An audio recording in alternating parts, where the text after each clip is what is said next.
வணக்கம் நண்பர்களே. சினிமா மொழியில் இப்போ நம்ம என்ன பார்க்க போகிறோம் அப்படின்னு பார்த்தீங்கன்னா, சுந்தர் சி, தமன்னா, ராசிகண்ணா உள்ளிட்ட பலர் நடித்து இன்று பெரும் எதிர்பார்ப்புக்கிடையே திரையரங்கில் வெளியாகிருக்கும் படம் அரண்மனை 4.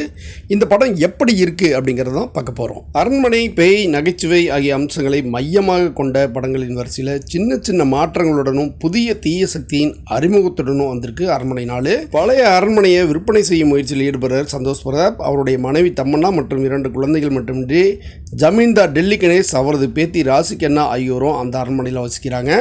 திடீரென ஒரு நாள் சந்தோஷ் பிரதாப் கொல்லப்படுறாரு. அதன் பின் அவர் ரூபத்தில் வரும் தீய சக்தி அவரது குழந்தைகளை கொலை செய்ய முயற்சிக்குது. குழந்தைகளை காப்பாற்ற போராடும் தம்மன்னாவும் கொடூரமாக கொலை செய்யப்படுறாரு.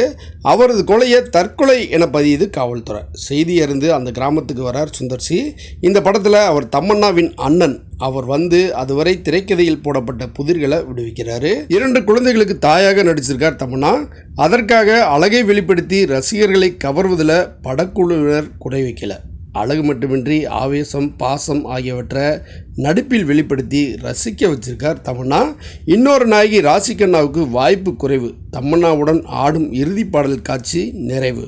சந்தோஷ் பிரதாப், ராமச்சந்திர ராஜு, டெல்லி கணேஷ், ஜெயபிரகாஷ், சிங்கமுலி, சஞ்சய், KS ரவிக்குமார், யோகி பாபு, கோவை சரளா, VTV கணேஷ், மறைந்த சேசு ஆகிய நிறைய நடிகர் படத்திலிருந்து படம் கலகலப்பாக நகர துணையிருக்காங்க.